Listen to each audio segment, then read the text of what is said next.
मित्रांनो नमस्कार, स्वागत आहे पुन्हा एकदा तुमचं माझ्या यूट्यूब चॅनलमध्ये। मित्रांनो आजच्या व्हिडिओमधून आता आपण एक अतिशय महत्त्वाची माहिती जाणून घेणार आहोत, ती म्हणजे संच मान्यता पोर्टलवर आपल्या शाळेची संच मान्यता कशी फायनलाइज करायची ते आपण आजच्या व्हिडिओमधून पाहणार आहोत। तत्पूर्वी मित्रांनो आपल्याला माहिती सांगू इच्छितो की समाज कल्याण शिष्यवृत्त्या ज्या आता महाडीबीटी पोर्टलवर ऑनलाईन करण्यात आलेल्या आहेत त्यासाठीची सुद्धा व्हिडिओ मी तुम्हाला दिलेले आहेत। त्यासाठीचा पहिला व्हिडिओ होता मुख्याध्यापक आणि क्लर्क यांचा यूजर आयडी पासवर्ड तयार करणे, प्रोफाइल तयार करणे, आणि नंतरचा व्हिडिओ जो तुम्हाला दिलेला आहे ते प्रत्येक विद्यार्थ्याचे आधार आणि पालकाचे आधार कसे अपडेट करायचे आणि माहिती कशी भरायची, हे दोन व्हिडिओ नक्की पहा। त्याचबरोबर उल्हास ॲपवर निरक्षर आणि स्वयंसेवक यांची माहिती भरून टॅग कसं करावं या बाबतीतले सुद्धा व्हिडिओ दिलेले आहे। तर या व्हिडिओची लिंक मी खाली डिस्क्रिप्शनमध्ये देतो, पाहिले नसतील तर नक्की पहा।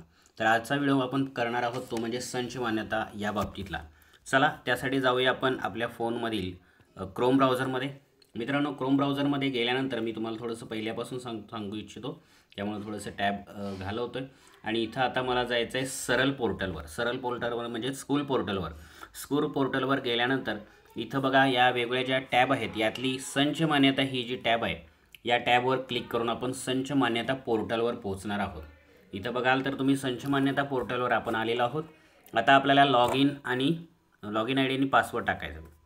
लॉगिन आय डी आपला UDIS नंबर आहे आणि पासवर्ड कुठला असणार आहे आपला, जो आपण स्कूल पोर्टलला वापरतो, MDMला वापरतो, मुख्यमंत्री माझी शाळा सुंदर शाळेला वापरतो, तोच पासवर्ड इथं लागणार आहे। ठीक आहे, मी इथं आता UDIS नंबर टाकलेला आहे, पासवर्ड टाकलेला आहे, कॅप्चा एंटर करतो आहे 3A7F1 आणि E पासवर्ड कॅप्चा टाकलेला आहे। लॉगिनवर क्लिक करतो, लॉगिन झालेला आहे। लॉगिन झाल्यानंतर तुम्हाला मी थोडंसं झूम करून दाखवतो आहे। बघा इथं वरच्या बाजूला ऑरेंज पट्टीमध्ये इथं आपल्याला टॅब दिसत आहेत, 3 मेनू टॅब आहेत, होम, स्कूल इन्फॉर्मेशन आणि वर्किंग पोस्ट।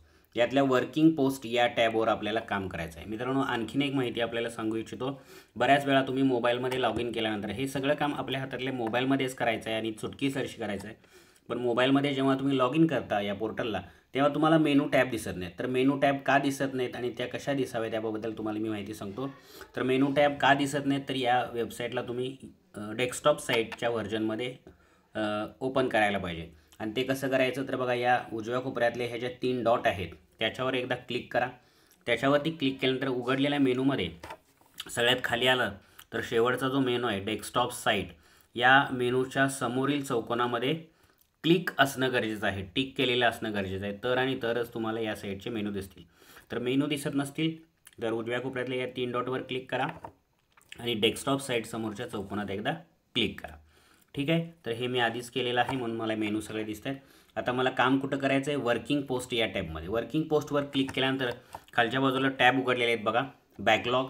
तर बॅकलॉगसाठी आपल्याला कोणतंही काम करायचं नाही, आपल्याला 2 या टॅबमध्ये काम करायचं आहे। पहिला आहे वर्किंग स्टाफ टीचिंग आणि दुसरा आहे वर्किंग स्टाफ नॉन टीचिंग।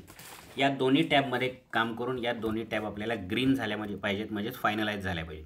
चला तर पहिली जी आहे वर्किंग स्टाफ टीचिंग त्याच्यावरती मी क्लिक करतो। इथं क्लिक केल्यानंतर बघा इथं तुम्हाला शिक्षकांची माहिती भरायची, कोणत्या, तुमच्याकडे कार्यरत असलेल्या 1 ऑक्टोबर 2023, 1/10/2023।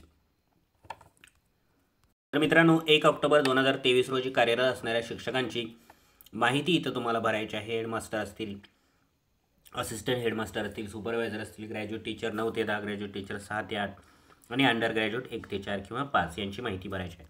पण इथं माहिती भरण्यासाठी चौकोन ओपन नाहीत, त्यासाठी काय करायचं बघा, इथं यायचं आहे, थोडंसं खाली येतो आणि इथं हा जो तुम्हाला ऑप्शन दिसतोय मीडियमचा, इथून तुम्हाला सिलेक्ट ऑप्शनमधून आधी तुमच्या शाळेचं मीडियम म्हणजे माध्यम निवडायचं आहे सॉरी, तर आणि तरच तुम्हाला खाली माहिती भरण्याचे चौकोन ओपन होतील। ठीक आहे, इथं मी क्लिक करतो आणि इथं दिसत असलेलं माझं म्हणजे माध्यम आहे मराठी ते निवडतो। ते निवडल्यानंतर इथं बघा हे चौकोन ओपन झालेले आहेत, मला जे चौकोन लागू आहेत तेवढेच ओपन झालेले आहेत, कारण माझी प्राथमिक शाळा आहे त्यामध्ये माझ्यात 9 ते 10 किंवा सुपरवायझर वगैरे नाही आहे। तर हेडमास्टर 1 कार्यरत आहे, ओके। त्यानंतर ग्रॅज्युएट टीचर 6 ते 8 माझ्याकडे 2 कार्यरत आहेत आणि अंडर ग्रॅज्युएट 1 ते 4 किंवा 1 ते 5ला एकूण 6 कार्यरत आहेत। ओके, ही माहिती भरल्यानंतर ही माहिती इकडं टोटलमध्ये सुद्धा दिसली पाहिजे। त्यासाठी काय करायचं बघा, पहिल्या 2 ठिकाणी दिसत आहे इथं फक्त खाली 0 दिसतंय, त्यासाठी परत एकदा त्या चौकोनात टॅप करा, ती माहिती तिथं आलेली आहे 6. आता ही माहिती भरून झाल्यानंतर वरच्या बाजूला या ज्या 2 टॅब दिसत आहेत, अपडेट आणि फायनलाइज, त्यातलं पहिल्यांदा अपडेटवर क्लिक करा. अपडेटवर क्लिक केल्यानंतर इथं बघू शकता डेटा अपडेटेड सक्सेसफुली, याला क्लोज करा. आता हाच डेटा परत आपल्याला फायनलाइज करायचा आहे, पण फायनलाइज करण्यापूर्वी परत एकदा तुम्ही माध्यम निवडायचं आहे, तरच ती माहिती खाली दिसेल. माध्यम निवडलं, माध्यम निवडल्यानंतर भरलेली माहिती दिसायला लागली. आता फायनलाइजवर क्लिक करूया. फायनलाइजवर क्लिक केल्यानंतर एकदा do you want to really want to finalise, okay करा. ओके केल्यानंतर इथं बघू शकता तुम्ही डेटा इज फायनलाइज्ड. या पद्धतीनं वर्किंग टीचिंग स्टाफचं काम झालेलं आहे. इथं तुम्ही आता मेनू टॅबवर जाऊन बघू शकता.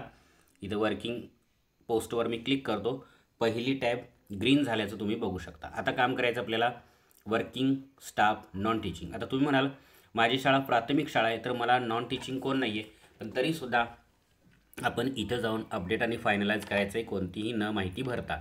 आणि जर तुमची शाळा माध्यमिक असेल तर तुमच्याकडे कार्यरत असलेले क्लर्क, शिपाई यांची माहिती भरून तुम्ही ती फायनलाइज करायची. चला नॉन टीचिंगवर क्लिक करतो. क्लिक केल्यानंतर इथं माध्यम वगैरे काही निवडायला लागत नाही, डायरेक्ट इथं चौकोन ओपन असतात. इथं बघा एवढी माहिती भरायला लागते, head clerk, lab assistant, librarian, नाईक, शिपाई वगैरे हे सगळ्यांची. तर आता माझी प्राथमिक शाळा असल्यामुळे यातले कोणतंही पद माझ्याकडे नाही आहे, त्यामुळे मी डायरेक्ट इथं अपडेटवर क्लिक करणार आहे. अपडेटवर क्लिक केल्यानंतर डेटा अपडेटेड सक्सेसफुली, क्लोज, आणि परत एकदा फायनलाइजवर क्लिक करतो आणि एकदा ओके करतो आणि डेटा फायनलाइज सक्सेसफुली. तर ही दोन्ही कामं मी केलेली आहेत. एकदा परत या वर्किंग पोस्ट या टॅबवर जातो, मेनूवर बघा इथं माझ्या दोन्ही टॅब फायनलाइज म्हणजेच ग्रीन झालेला तुम्हाला दिसत आहे. तर मित्रांनो अतिशय सोपं काम आहे, लगेच तुम्ही करू शकता. तर हे काम तुम्ही करायचं आहे आणि आपलं संच मान्यतेचं पोर्टल पूर्ण करायचं आहे. तर मित्रांनो व्हिडिओ कसा वाटला मला नक्की खाली कमेंटमध्ये लिहून कळवा. जास्तीत जास्त लाईक आणि शेअर करा. भेटूया पुढच्या व्हिडिओमध्ये. तोपर्यंत take care and good bye.